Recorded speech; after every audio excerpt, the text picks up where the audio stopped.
Hello and welcome to Megan's Mystical Mashup, a spiritual conversation between me and a guest about life, the universe, and anything in between. I'm Megan Rounds, intuitive empath, channel, energist, spiritual connector, teacher, and healer. Welcome to today's show.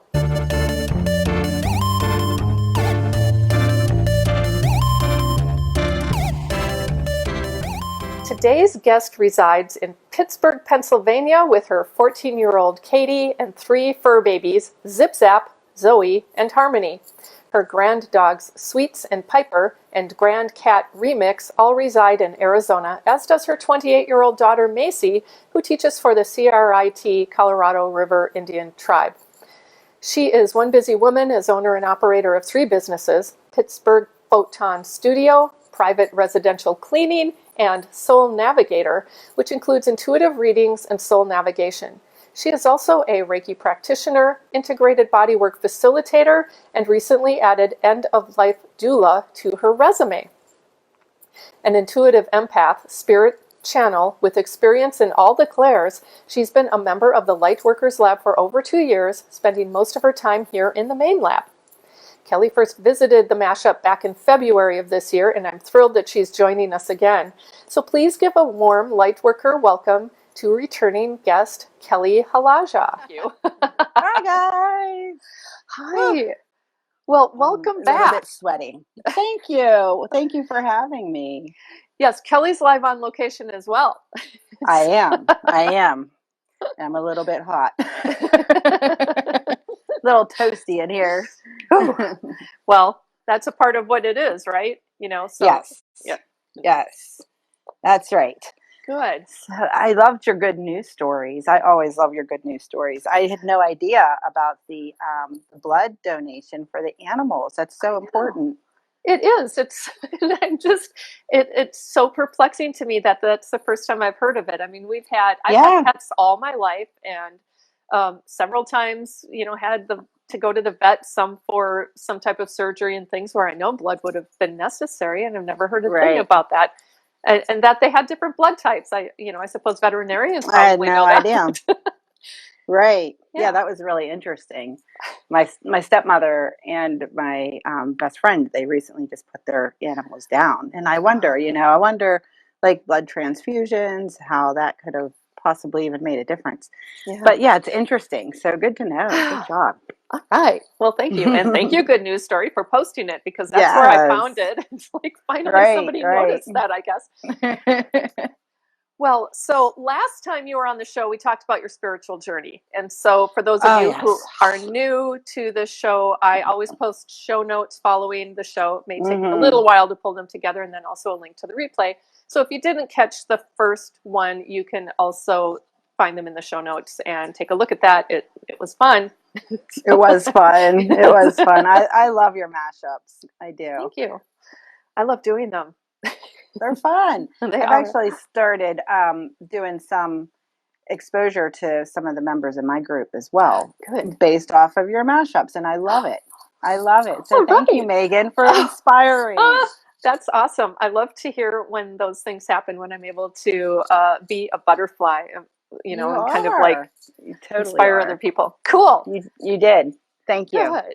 Well, so what's new and different with you? What's on your mind these days? Well, I tell you, I have been really hitting it hard, basically just between all of my businesses, kind of in a transitional space. See if I can move you a little closer to me. I feel like I'm yelling at you. But yeah, I've been in this transition space, and it's been really interesting to me because what I'm finding, and as you mentioned, I do residential cleaning and commercial cleaning, as well as my focus here at my sauna studio and my spiritual business, which I kind of incorporate through the studio. So the cleaning jobs, man, I tell you what, that's my bread and butter right now as I'm building the rest of, my empire, I like to call it. But it's been falling off organically, like these jobs, big jobs, because most of my cleaning jobs are for really well-to-do people. So they're big money for me as far as making my bills, and they've just been falling off organically, not for any bad reason, not for Sure. any good reason. Just, I have clients that travel a lot. They're really big business people. So they're out of town more than they're in town. So when they go out of town, they were like, oh, no worries, don't come this week. We're not going to be here. Totally Sure. get it. But that budget for me is very important. When Right. you're used to counting on a weekly paycheck from one job and it just goes away to down from 4 or 5 to one a month, it can really hit the bottom line. So that's been happening, and I've been in a really uncomfortable space with it. But at the same time, I've been paying attention and really practicing patience, practicing trust, practicing discernment as to, where do I need to pick up extra work, whatever. And so I had this, the past few weeks have been really rough because of these cancellations. And then, you know, it's an odd business to get into because there's no right or wrong, but sometimes it's just not good. you know I mean, I wouldn't want to pay somebody to come clean my house if I'm going to be out of town for 2 weeks too. Sure. Of course, when you get home, and it's nice to have it clean, but so I get it. And I really sat with that and like, okay, you can't bank on those payments on a monthly basis, and I just had to do really a recalibration of my Mm.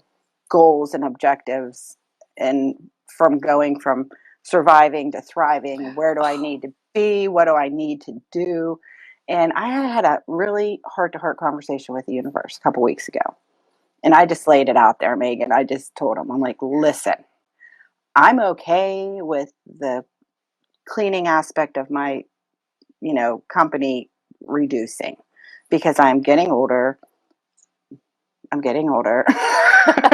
I hear you. I am too.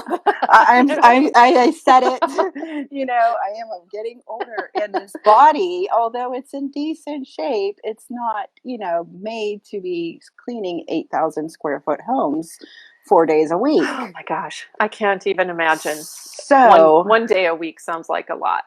yeah, right. So I just kind of sat there and I said, okay, I'm okay with this. If these are going to organically fall away, I am going to expect and co-create more clients on the other side of my businesses, Yes. and I'm going to let go and surrender and relax and trust that that's what's happening here, because there's no other good reason for this to be happening right now, right around the holidays. And, Yeah. so sure enough, when I did that, I just let go. And last month alone, I got 7 new clients at the studio. And That's then fabulous. I've got, a few new Reiki clients. I got a new coaching client this past week. So like it's happening, but Yeah. it's very subtle. And it's, when you're in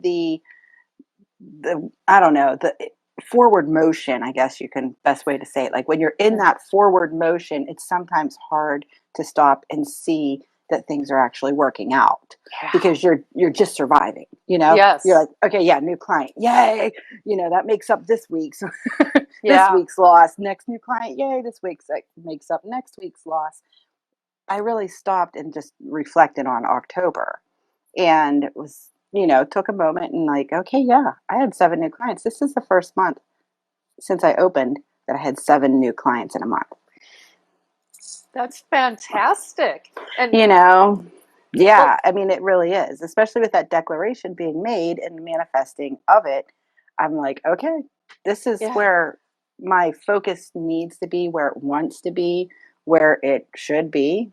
But the cleaning is paying the bills, to make up for what I wasn't bringing in here. So, but now that's it's shifting and it's changing, and I'm just trusting it and I'm loving it.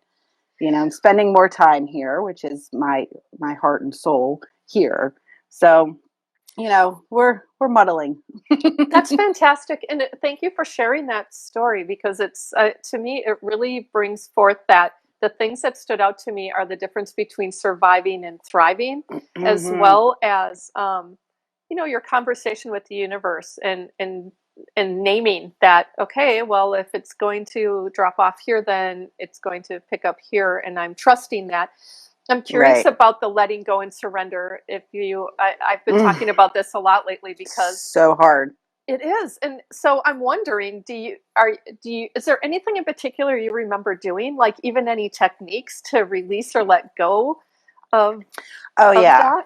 Yeah, actually. So I was actually sitting on my couch, and it was all starting to like the end of the month. So this would have been in October, right? A couple weeks ago. Geez. The end of the month was approaching. Mortgage was due. Um, my business insurance. So when I come down to like break all my bills down, my two big ones that I always want to make sure I get paid first, of course, are my mortgage, and then my business insurance, and then my rent, right, for said studio. Yeah. So, the rest I can figure those out through the month, but those are my big early month bills. So I was sitting there and I'm like, oh my gosh, I don't even know if I'm going to be able to make rent for the studio. I mean, if I pay the insurance and it's like, and it all started to kind of come down on me. And I had this sense of peace, and I was sitting there, I was burning my Palo and just kind of sitting in that moment of overwhelm. And I was sent this little downloaded reminder into my brain at that moment, and this sense of peace came over me. And the only thing I could hear, like clairaudiently, was, it always works out. Stop, it always works out. Yeah, And so I just sat with that, and I'm like, it does. it I mean, does. what's the worst that can happen right now? Number one, they can't take what you don't have, you know. Yeah, that's a really good point. I mean, I like just kind of got into the reality of it all, and then that really led me to reflect on other times throughout the past. We talked about this in the last time I was here, but the past few years have been quite a struggle for me. I've been in the thick of it. I'm in that darkness of shifting and movement, transitioning, if you will. So, Yeah. I've found myself at those times before feeling that overwhelm. And almost if I was just reminded, like, look, remember this? It worked out. Remember Mm. that? It worked out. You were a lot worse off then, and it worked out. So I kind of just said, okay, Yeah. fine. Okay. I just threw my hands up, like, I'm just going to trust that it's going to work out. And then what happened last Saturday, I had worked at my daughter's in the band. She's very active in the band. So we had the annual fall festival arts and crafts show. And so I had volunteered to work from 7 to 9:30. And I ended up there till 4 o'clock in the afternoon because they just were. So anyhow, Oh, throughout 7 to this 9:30 in the day, morning. Okay. yeah, work crazy by the time I left. Uh-oh. Uh-oh. Bit. Oh no.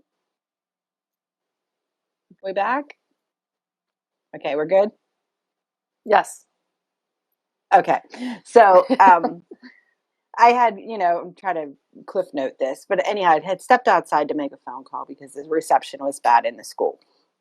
And I've come across this lady, and she was outside trying to find a secret place to smoke a cigarette. And so, we kind of came across each other in the parking lot, and we started to chat. And next thing you know, I was feeling a lot of energy. And I could tell something was, trying to come through for this woman, but I was also in the midst of handling, a phone call that I was trying to get through on.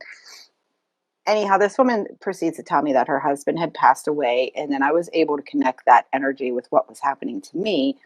And he came through with a beautiful message for her, and I was able to deliver that in the short, brief amount of time that we spent together. And then she had taken my phone number down. Well, the very next day, her best friend had called me and wanted to know if I would be willing to meet with her to discuss coaching. And we did. We met, and sure enough, she signed on for one of my programs to do the chakra activation navigation. And so we're on a 7-week intensive. We started last Wednesday, so here we are. What I was missing out on, this woman has replaced an income, as well as the days that it's the exact day that I would have had that cleaning job. Wow. That we're scheduling. So she's replacing that cleaning job each week for me. And it just, solidified what Spirit was trying to tell me. We got this. Yes. We're working with you. Keep doing the work. We'll keep showing up.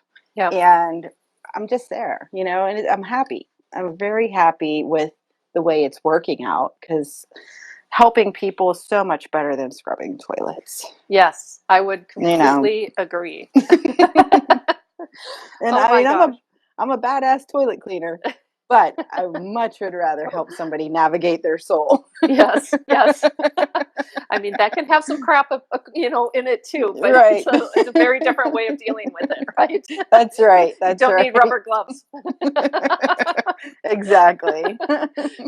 Well, I love the serendipitous aspect of that encounter with the woman, and then how and you were right there and receiving messages for her. Oh, I have it a was question. amazing. I have a question about that, but I am also just so admiring that. I just love that whole synchronicity. Everything just fell into place. It fell into place quickly. There's no way you would have been able to predict that. No, and she wasn't even supposed to be there that day.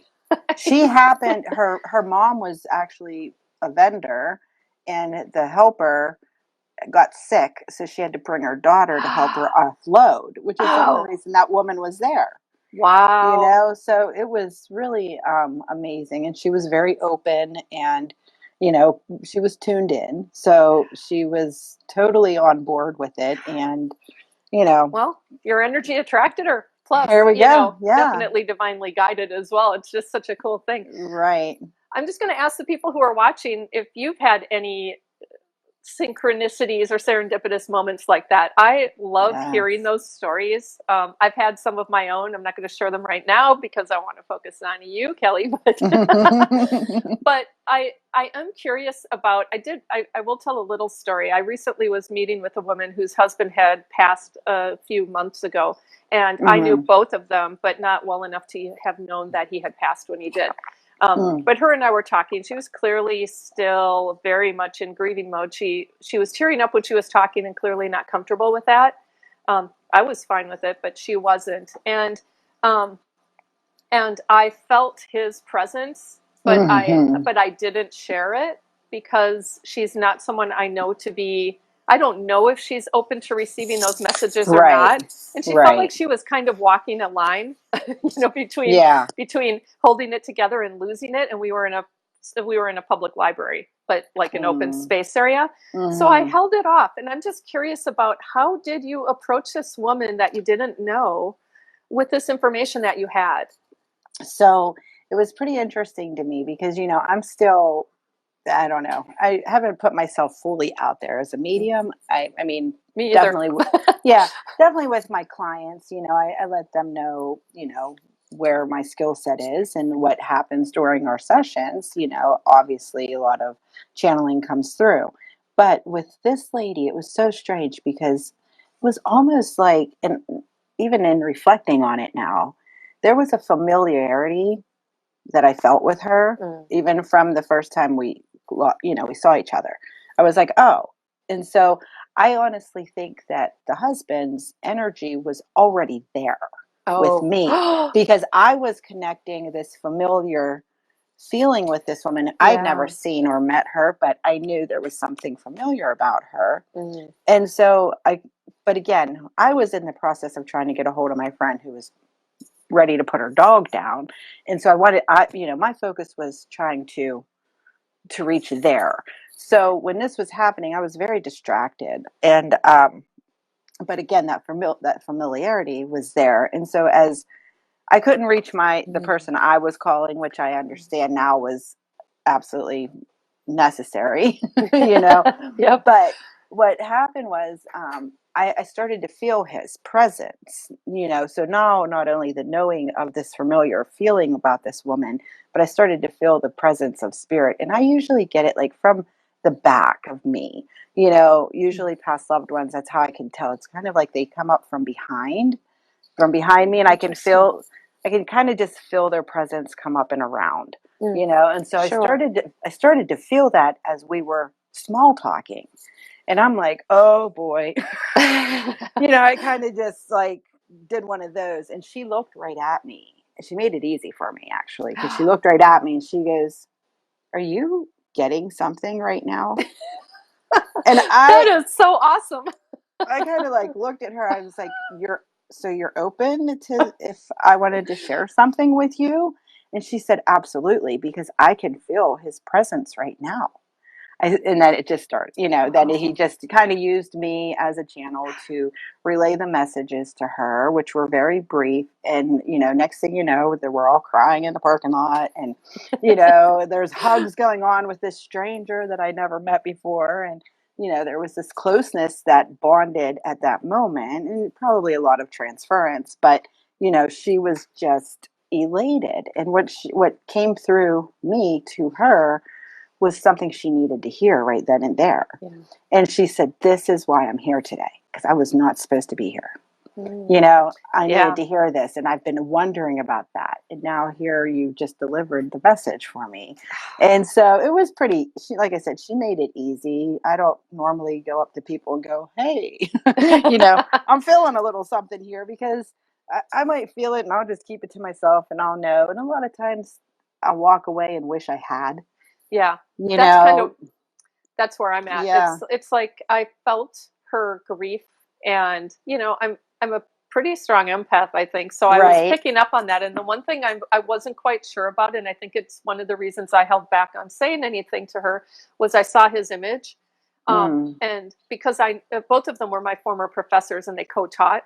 So Oh, I okay. knew them, but his image, it was like, well, am I just picking up his image from her, or is it really Right. him? And I could feel a presence, but it was like, oh, and we're in this library, and I've seen her in past meetings Yeah. seem self-conscious about our conversations being overheard by other people. So, you Hmm. know, way more thinking than feeling, I think, for me in a sense. And like, Right. but I so know. And then we second guess ourselves, right? yes, yeah, Oh, it's hard. yep. But It is. I appreciate your telling that, because it's like, well, you know, it does have, it's a big piece of trust. It is. It's really trusting. And, you know, especially when you're dealing with past loved ones, Yeah. you know, because I have found that I get more nervous, I think, messing with, that's a funny term, but No, but that's mess, actually you know, messing with relate past to it. loved ones versus like the angelic realm or your Yeah. spirit guides, you know, because I personally know that feeling of being toyed with by Mm. charlatans. You know, I have over the many years of, you know, exploring my supernatural love. Yeah. You know, back in the early days before I was even aware of myself, you know, we went to psychics and mediums and stuff, and I had a medium that was not legitimate, that was not genuine, who, you know, used my mother's spirit as a means to communicate that I knew for clearly it was not my mother's spirit. Mm. You know, Yeah. so it just, and that Mm. was before I was even aware of any of my abilities. So I was always still a little apprehensive on that regard. I mean, it's gotten a lot better now, but in years past, I was very apprehensive around that, just because I wouldn't want to toy with anybody's emotions on Yeah. their past loved ones. Yeah. You know, because I know what that felt like to me. And so, I I equate this to when I was in beauty school many moons ago, like many moons ago. I don't remember you mentioning that. No, That's very I cool. I did. I toyed around to be a cosmetologist back when I was in high school. Mhm. So I was in Votech at the time, you know, so I was go to half days to learn beauty stuff, and then the other half at school. So whenever it was time for them to put us on the floor, right, to cut the public's hair, I refused. I'm like, there's no way. I'm not ready. I'm not ready. You know, I do not feel knowledgeable enough about what I'm doing. and I don't feel confident about it because we haven't had a lot of time to practice, and I'm not going out there and screwing up somebody's hair. I'm not doing it. I've had that happen to me. Not doing it. You know, so it's kind of similar to that, to where, like, you know, you had this little bit, and then to go and really put yourself out there when you didn't feel you were fully prepared. You know, that's kind of where I've been with my mediumship for the past several years. But I've now rounded the bend. And Yeah. I feel very confident in it. And it hits you, strikes you at the oddest places, you know? Yeah. In the middle of a parking lot at a high school with a random stranger.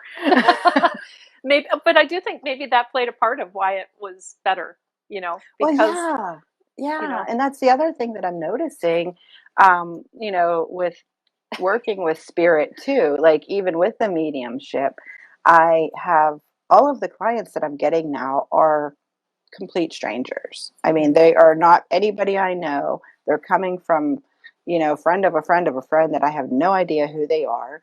And I think spirit finally just gave up on my, you know, apprehension, and like, just send her strangers. Let's just send her strangers so she doesn't have any idea. She can't screw it up, you know, because she doesn't know, you know, when we have a lot of people, and I have a lot of people, my network's pretty big here, you know, so a lot of people close to me that always kept me from pushing myself into that space because it was fear. Yeah. But I've got all these strangers that are coming to me out of the woodwork now, and everything seems to be going well.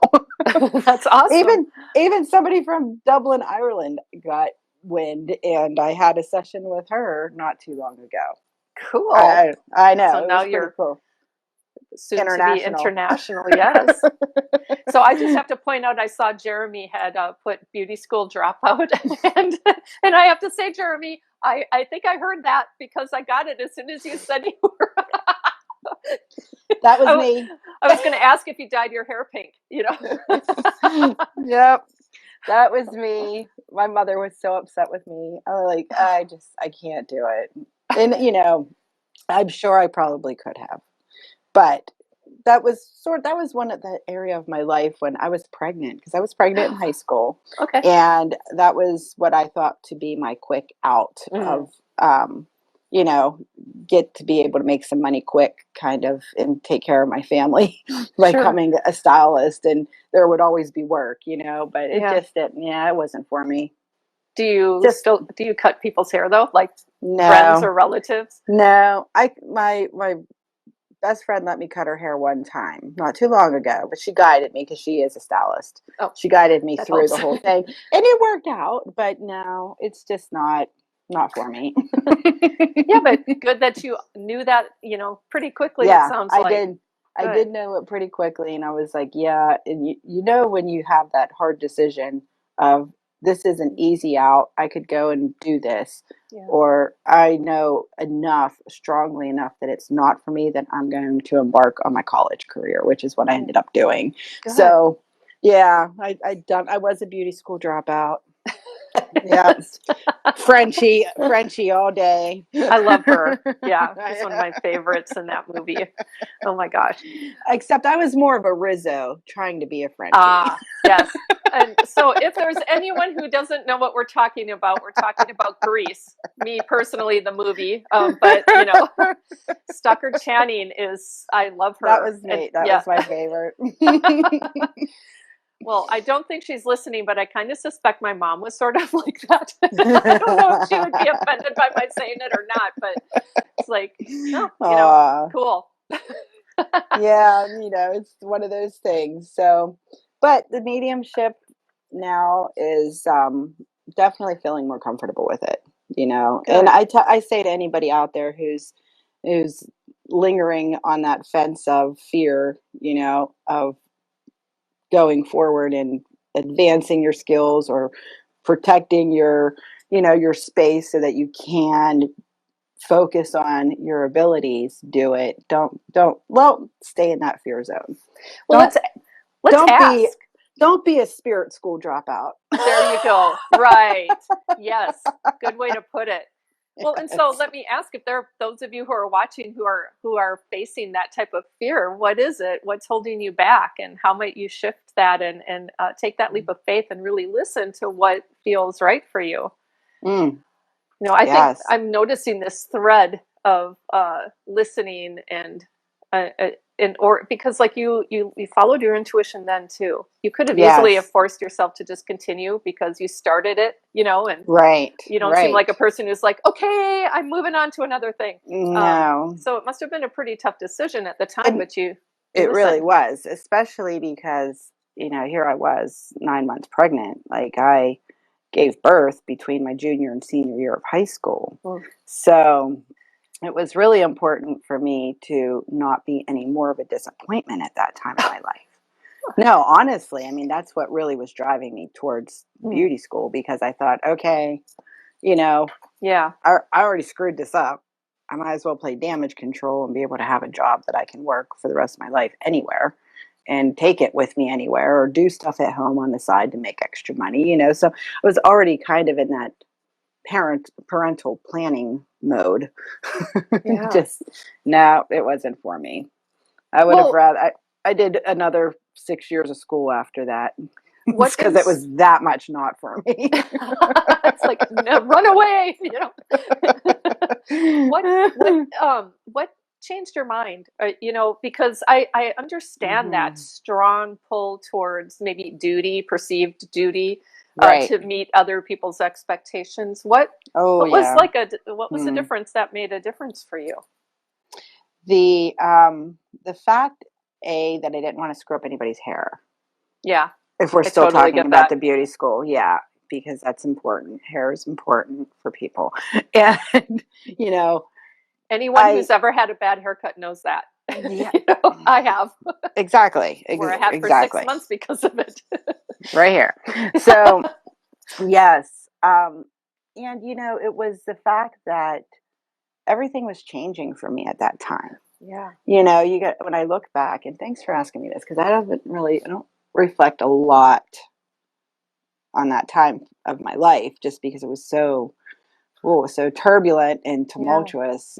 But um, yeah, I think, what it was knowing that, number one, I wasn't excelling at the level that I thought I should have been, right? Yeah. I at the time projected that onto the administration of, you didn't show us enough, you know, but I do think more so it was the fear, and the fear of screwing somebody's hair up. Mm. But also not feeling confident, and at the time I was a pretty confident young woman, other than being knocked up at 17. You know, I wore it well, I should say. Yeah. I wore the confidence well. So I wanted to feel more confident. And then it just came to the point that I knew this isn't for me. And I think I'd be better serving my daughter, my soon to be daughter, and myself and my mom at the time, who was still here with us, if I just go on to school, and Yeah. get a better career, because this is just not going to really cut it. So Did that's you intend that pun? no, I did not. No Okay. pun intended. But I that's love the it. way it was. So But for me, it that's was just kind of a knowing, and not wanting to even though I was now a beauty school dropout, even to the more of a disappointment, telling my mom, I don't want to do this anymore. I'd rather go to college. It was Mhm. almost like a good buffer, instead of saying, I don't want to do this anymore, I'm just going to go wait tables, which I was doing that too. But no, I'm going to go to college. So it kind of softened the blow for being a beauty school dropout. Yeah. But at the same time, my path has switched up so many times throughout those years. Now I'm looking back on it, because of what others' expectations were of me. You're absolutely right. Even going to college, like, Yeah. I wanted to go to college before I was pregnant, but I had plans to like go away with my best friend, and we were going to be roomies, and the whole pipe dream of it all. Yeah. That didn't happen because I got pregnant, and now I'm a mom. Yeah. So my whole course shifted at that point in time, and even going to college. I mean, that was a huge undertaking for my whole family, because now I have a child and I had to get a babysitter and I had to make sure there was childcare and all of that. It was a much harder path to take than just going to cosmetology school and walking out, and Yep. graduating and cutting hair. I should have maybe stuck with it. It would have been a nice little skill set to have in my back pocket today. But I knew there was something innately knew that you need to go, Yeah. and walk away from this and go this direction, but also was a lot of parental and familial influence there for sure. I mean, thank you again for sharing that. And Mm-hmm. one of the things that I really love about it is that you didn't take the path of least resistance. Oh, I mean, to me, it seems so easy to have operated out of fear. Like, how am I going to mm-hmm. take care of myself? How am I going to take care of my child? And come from a place of lack. Yeah, And what I heard is that may have started, that may have inspired an aspect of it, but it wasn't the deciding factor for you to determine what was right for you and your daughter and your right. family. And Mm-hmm. that it takes real courage for one thing, because you have so many things going on at that time and really Yeah, challenging things. I cannot for the life, right. I mean, it couldn't have been easy for you to be pregnant in high school. Just even Mm, from the mm-mm. social aspects of that. No, it surely was not. And I was like I tell people all the time, I was a cheerleader gone after school special. These kids don't know what that is today. I But do. you do. I was a popular girl in school. I was, cheering, and my grades weren't great, but they weren't the worst. I was very much a social butterfly in high school. Sure. So I enjoyed that aspect of it. And so when I did get pregnant, obviously I wasn't the first person in our school to ever be pregnant in high school, but it was it was kind of a blow. It definitely Yeah. was a blow to my social circle, because I now couldn't do what all of my friends were doing at different times throughout the next year and a half, even at pregnant and then being with the child. So Yeah. it was hard. It was hard. And the biggest, I think the hardest part of all of that time for me, Megan, was the shame. It was Mm. shame.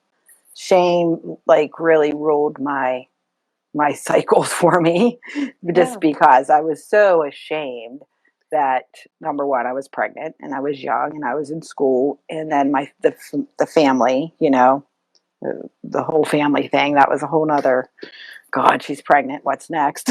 you know it College. was Yeah, right. So, it was there was my family was very protective, and I don't know. There was just some stuff there that, I was now very shame. I carried a lot of shame with me from that time period. So And I mean, most of my certainly life. understandable. Yeah, Not yeah. not because you should have been, but because of Just a just, sign of the times. yeah, how Yeah. those types of environments, especially and in that time, um, Yes. that's what I remember from girls who got pregnant in my high school too, is that they Yeah. always seem, nothing about the guy, but the girls always seem No. to have that shame aspect Right. carrying it around. Well, right. And Because, I mean, not that everybody else wasn't, doing the deed. I yeah. just got caught. Yep. Yep. We just got And caught. everybody knew it. Yeah, right. So, it was one of those things, but even in that was something where, God, when I look back at it now and think about spirit working in my life, um, what a blessing it really was, because I had 90% of my family, I'll say 90% of my family, encouraging me to go have an abortion. And at the age of 17, I mean, I did have some high aspirations for getting out of my area after high school and moving away and, living the dream. Yeah. And that all went to hell in a handbasket real quick. That damn prince should have just shut it off before we ever started. It's Prince's fault. Prince. You know he's from Prince here, and his right? healing, Yep. Prince and his healing hands, right? But I say, Oh, I love him. Don't get it I twisted. know. He's my man. But both of my children are a direct result of Prince. But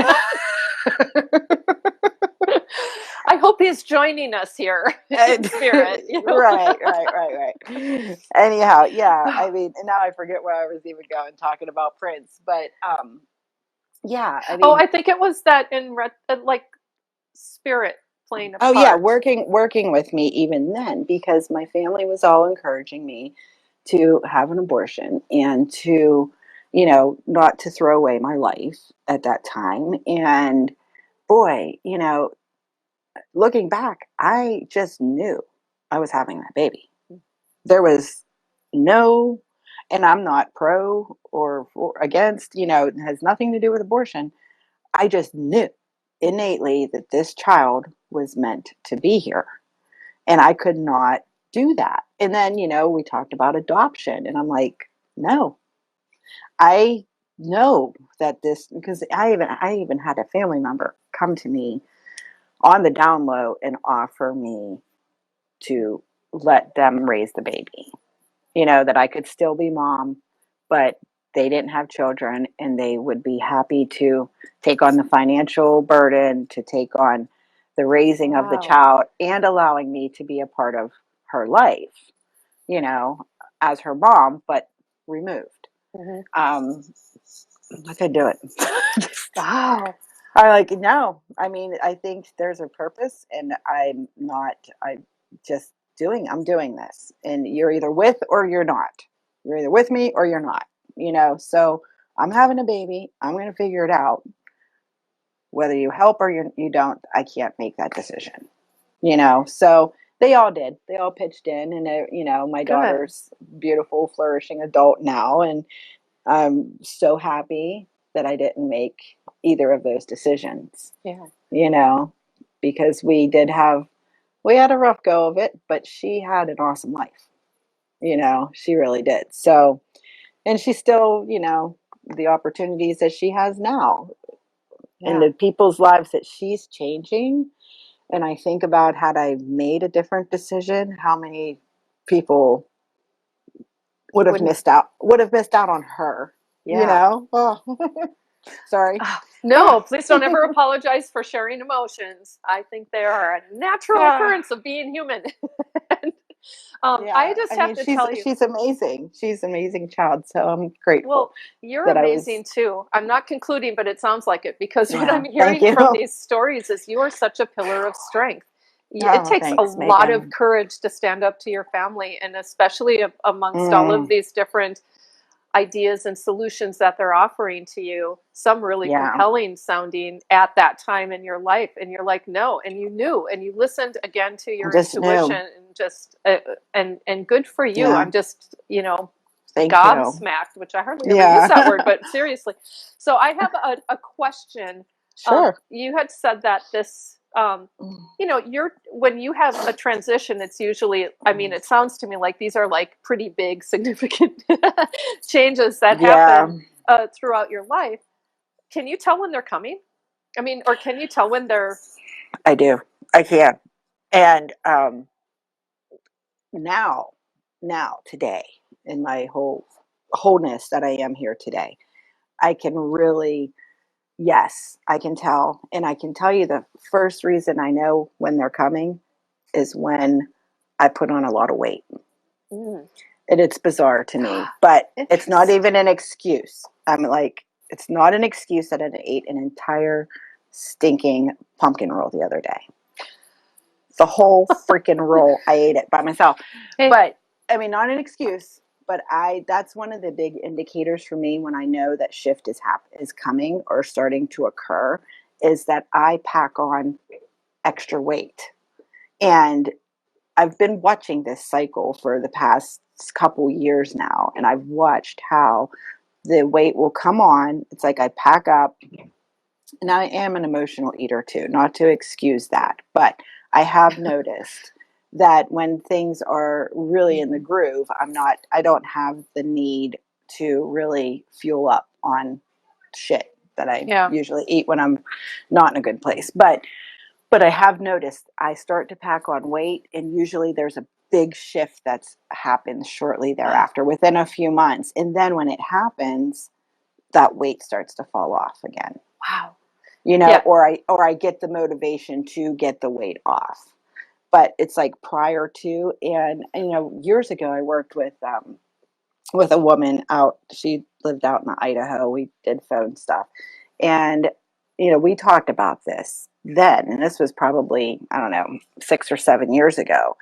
And I asked her about that. I'm like, I noticed that I'm gaining weight, and she even validated it for me too. I'm like, I'm noticing this pattern of pudging up, slimming down, budging up, slimming down, and it's kind of this back and forth thing, but it's always right before there's a big transition for me.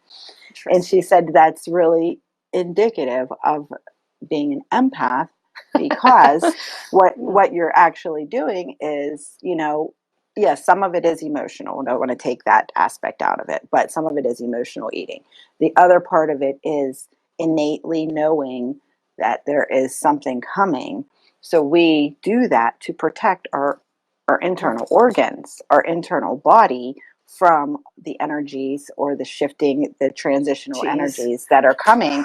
It helps to protect our internal organs from extra stress and, the weight of nerves and all of that stuff that comes along with big transitions. Wow. So when she said that to me, I was like, oh my God, that really makes sense. Now, if I was one that pudged up and didn't slim down after the transition, then I would just say, yeah, it's all emotional eating. But I notice the difference. I mean, I go up and I go down. I go up and I go down. And usually, okay, right now I've been eating a lot, right? But it's also right now at this time where, one job's falling off, the other job's sprucing up. There is this middle ground that I'm trying to ride that wave in. And so, A, I need the power. B, I think it's just protecting the rest of my body from the energetic changes that are happening. Yeah. So, and then once I'm calibrated into that new transition, the weight falls off. I'm going to want to reflect on this. I do want to point out, I saw Jeremy put energetic insulation, and then Diane also said that she's had shift a lot in the last year in weight gain. And so I'm like, well, I've been on, I'm wondering, I've had weight gain, and it's been over a period of time after losing weight, but losing weight through, like, I just joined a gym and did their nutrition program and all of that stuff. And I wonder if it was almost artificial in the sense that I've been gearing up for significant life change.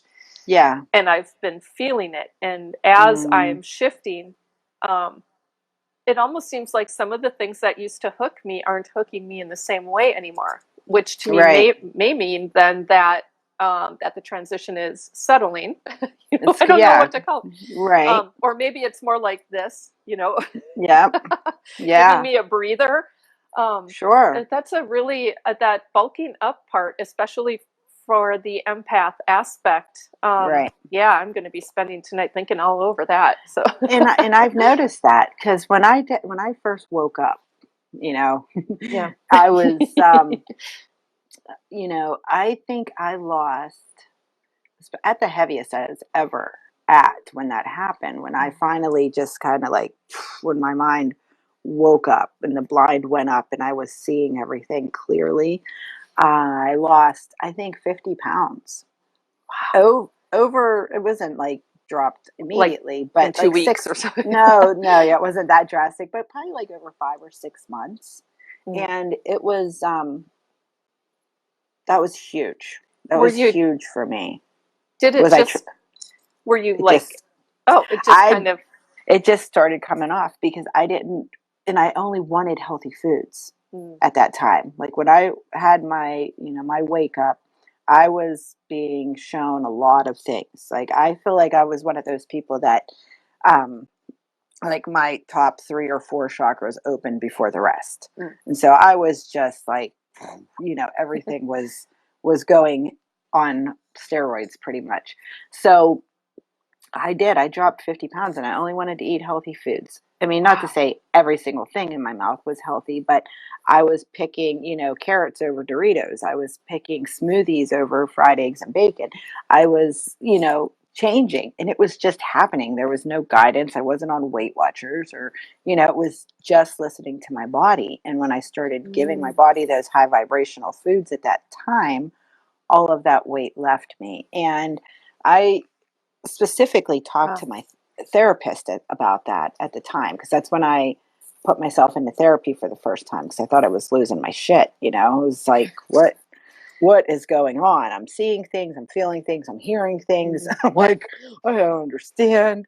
So I put myself into therapy, and I remember my therapist and I talking about that, and she said to me, well, you've got to think about it on a much bigger level, this weight loss. Don't fear it, because what's happened is you've been working on yourself. You've been working on your spiritual body. You've been working on your emotional body. And now your physical body is just catching up. Mm. So all of the spiritual weight I lost and all of the emotional weight I lost, and now the Oh. physical caught up to it, right? So the physical body is always the last to catch up. So it depends on what front end or back end you look at, Yeah. whether you're gaining the weight to bulk up for protection, and sometimes it could be that things are really good. If you think about when things are happy and things are good, sometimes maybe we're not eating the best, or we get lazy and we do what we do, where now your body's catching up to your happiness, Yeah. So it's a balance. Yeah. It really is a true balance between it all. But I've noticed the patterns for my specific body and for my specific um, path here. It's like, okay, when I can see that increase in food intake, Yeah. and I'm talking, I want to eat everything and anything under the sun, but I caution myself now. I'm like, uh-oh, something's coming. Something is coming, but that's like Yeah. one indicator for me. So yeah, a Sure. lot of times I see that, and then there are times when, and this has been my whole life, I always knew when there was going to be turmoil because I could feel it energetically. I always knew when my mom was going to be sick. I always Mm. knew when she was having chest pain. I learned that survival um, mechanism of tapping into that energy long before I even knew what I was doing. As a child, as a 14, 15-year-old kid, I could tell. Probably now I know empathically, but also just that energy of the disruption, like even within my mother's body, when she was sick when I was a kid, I could Yeah. tell, I could feel it. So I always knew a hospital visit was coming, or I always knew that, like my aunt and uncle, they lived across the street. I could always tell when they were getting ready to have an argument or a fight. I could Wow. feel it coming. Um, yeah, And you could yeah. And feel it and you knew what it meant. yes, yes, yeah. That's awesome. Yeah, it was, but at the I time, mean, it I probably didn't. wasn't fun, but No, and at the time, I mean, I wasn't aware. I wasn't anywhere where we are today. Mm. Knowing about our abilities and whatnot. That's why I struggled so much in my family, is because I did always know things, Yeah. and nobody ever believed me.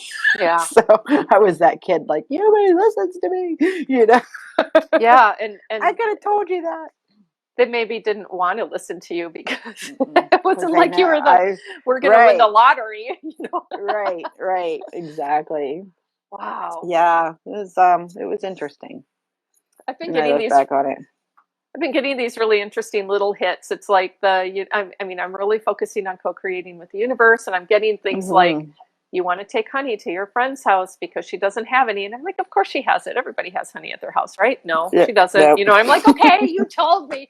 These goofy but they're little Right. things like that, which is kind of cool because it's teaching me granularity, I suppose, Yes. in Well, these messages. it's like a maturation process, Yeah. right? I mean, you kind of just like are maturing into that day-to-day interaction with spirit.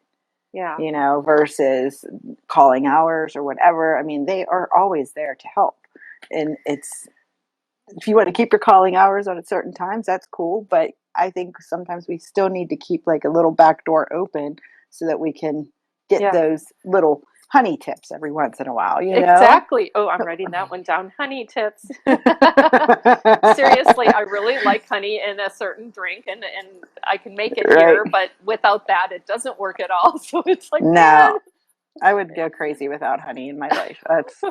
I'm an addict. I'm an I addict. am too. I am too. I just really love it. And so, Hmm. yeah, I just thought it was hilarious. It's like, of course she's got honey. And I never thought to ask. And, well, no, well, she's going to, because I'm going to go and get some. Gonna go get some. Yeah, That's right. it's my gift to her. She needs some honey in her life. That's right.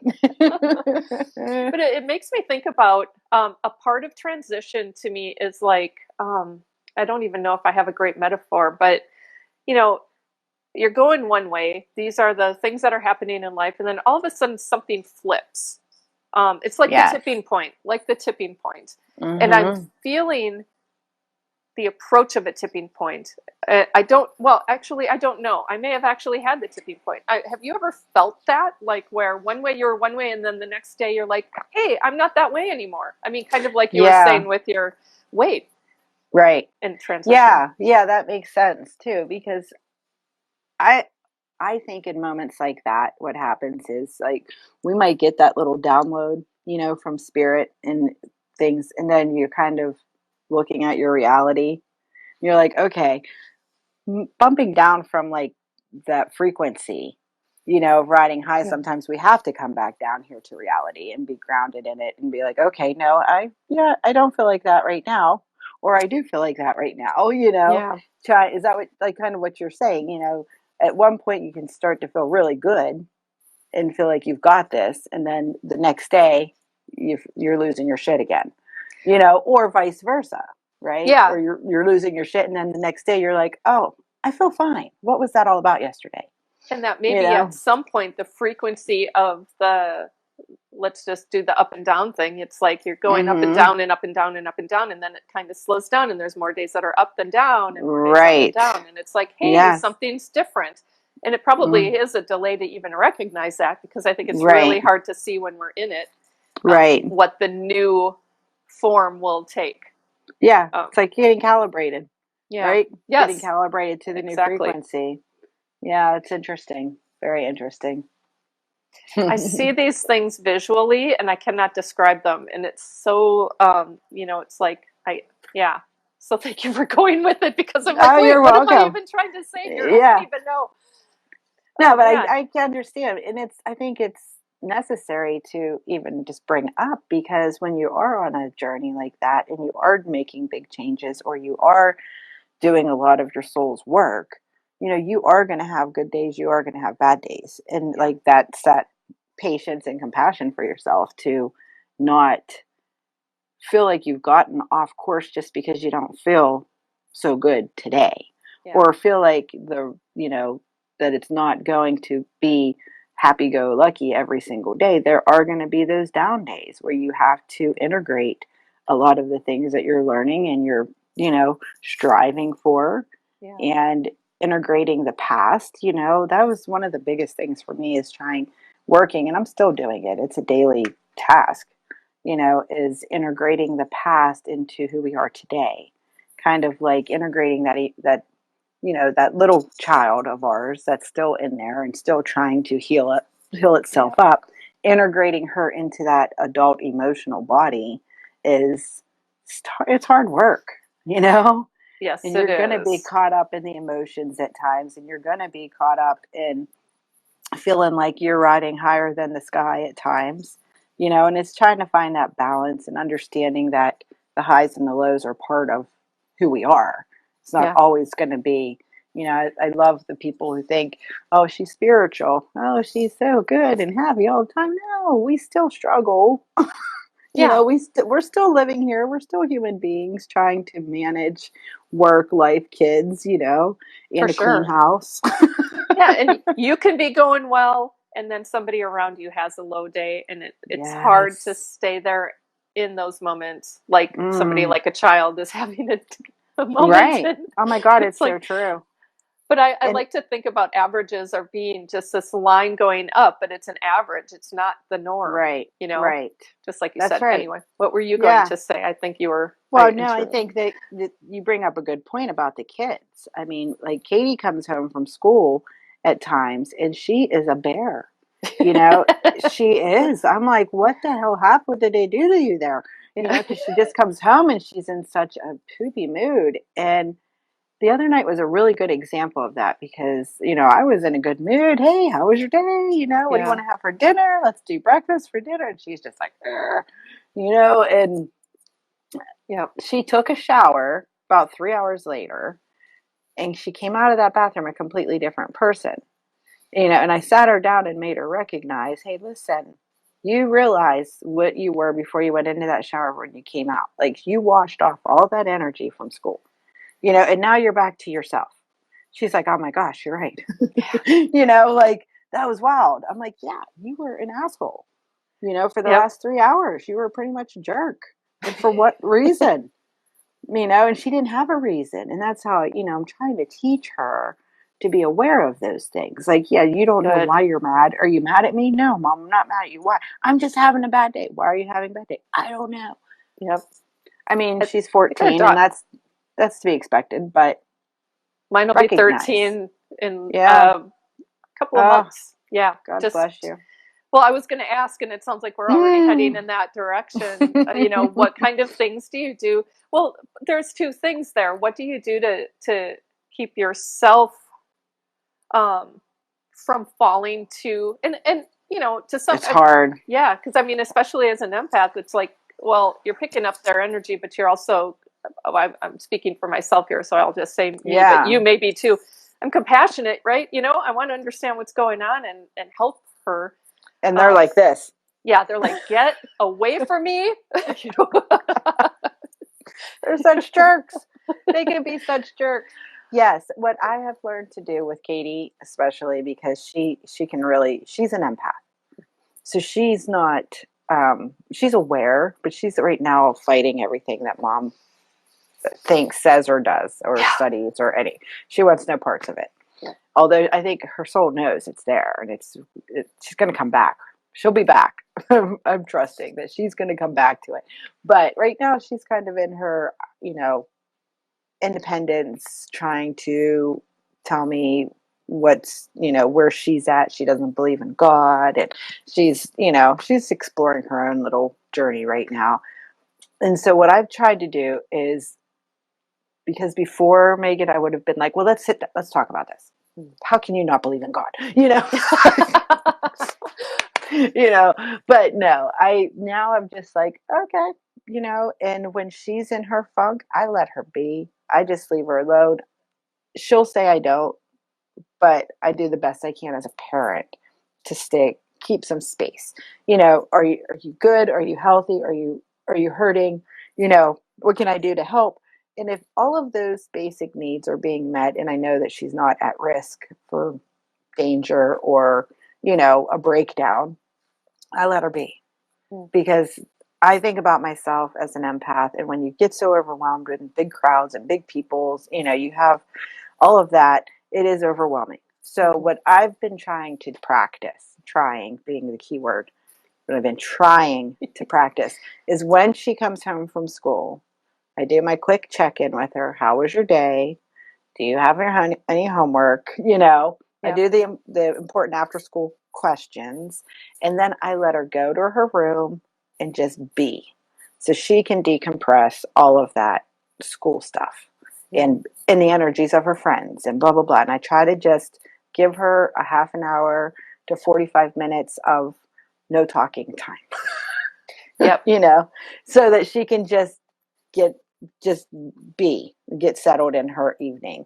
And then usually that works, you know, about an hour after she's home from school, she feels much better, and then we can have a conversation. But if I come at her with too much right after school, it just escalates, and Yep. nobody's winning at that point. So I do try to honor her as an empath and put myself in her shoes. Being in school all day, it's hard enough, when you're going to work as an adult, or you're going to Walmart or to a grocery store, you know how that feels. Yeah. These kids are in it every day in school with so many different energies from so many different households. And then you got the administration on top of it, and you've got the staff on top of it. So Yeah. she's taking on a lot, and I'm trying to be mindful of that, as well as being a parent. Yeah. So it's a balance.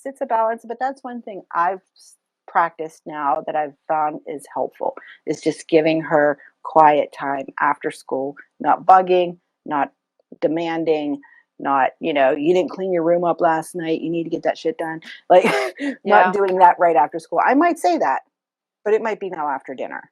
Right. Versus right after school. Yeah, and I'm thinking I'll have to change things up for mine. We have a drive home of about 20 minutes, and I've gotten into the habit of asking her some questions then and talking to her about school stuff, in part because at home her dad gets involved too, and then it triggers me. Right. And her, Right. But at the same point, it's not an ideal time, because that's a really good transition point for her to just be. And she has it in the morning going to school, where we don't really talk much, because she just wants to, it's almost like she needs to prepare mentally for school, not mentally for getting grades, but mentally and emotionally, I should say, just the people, energetically, for being there. Right. Yeah. So that's a really good point. Thank you for sharing that. Cause now I'm like, I think I can put that into use in a different way than I tried to let her do that time off at school. I mean, at school, at home, like you had said. Yeah. But it may be too late. Right. So it's like, something to play with. Always tomorrow.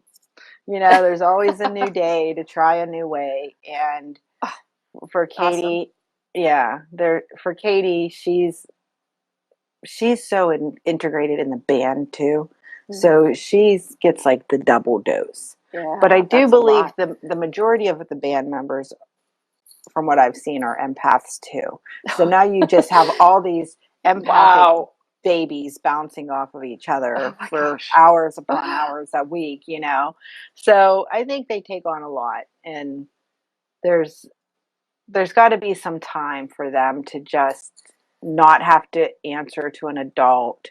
Yeah. As long as they're safe and they're cared for, Yes. I can wait to bitch at you about your room being dirty. Yeah. I can wait, because it's not going to go anywhere. No, right. And it's just, all it does is add more, stress, dysfunction and static within our relationship whenever I'm not being mindful of her. Now, I mean, that comes with, parameters. You got to be respectful as a parent, and them to you as a parent. But those are a couple of things I'm trying, and it's working. Yeah. My two girls are total opposites, so like, I've heard that so many times, that people who have more than one child have, that they're complete night and day. Like Macy she just would not even talk to you. She would just go do her thing, and that was great. Like, she was more of an introverted child. Katie is more of an extrovert, but she has those introvert tendencies that she needs, because she's so empathic. Yeah. Macy is somewhat empathic, but Katie is way like way off the charts empathic, so she requires different approaches than I had with Mace. Well, and I love that you bring it forward, like taking the shower and things like that, that helps them become aware of their energetic management, because the more they can know that now, it's certainly going to take them farther in life. Right. There's some days I'll say to Kate, go wash your hands. Yeah. Just go wash your hands.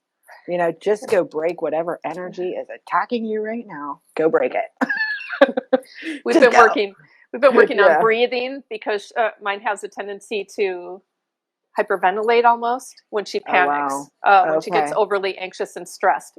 And so it's like, but she doesn't want to hear it from me. It's like, can't anybody at school teach breathing techniques? I mean, it's not, well, Megan, one of the things I've been thinking about recently, and Lisa, my other best friend here, we've talked about it a few times, is offering, meditation to the schools. Yeah. And whether it's as a volunteer or, we talk about grant writing or whatever. Lisa's got some ideas around grants, which would be awesome. But going into, even if it's the detention halls, Yeah. For the kids that have got detention, to just teach them some different breathing techniques or teach them some meditative techniques to where we can start, because that is happening at some school districts across the country, but it's very slim and few and far between. There's even research out there now that is Oh, supportive of that. It's amazing. It's so much better. So maybe that's something you could think about, offering, bringing something to your, to the local school districts on an assembly on breathing or an assembly on meditation, or whether it's just working with the after school program or the detention kids, or the kids that have senior study hall or whatever, something where you could slip in there and get a little bit of work done that helps those younger kids with some life skills going forward. Definitely. Maybe I'll recruit my daughter to help make it fun too, because she's all about that. And if we can do that together, and if she's there, it might even be a really very different kind of approach. How fun would that be? Yeah. Then maybe she'd practice some of it herself too.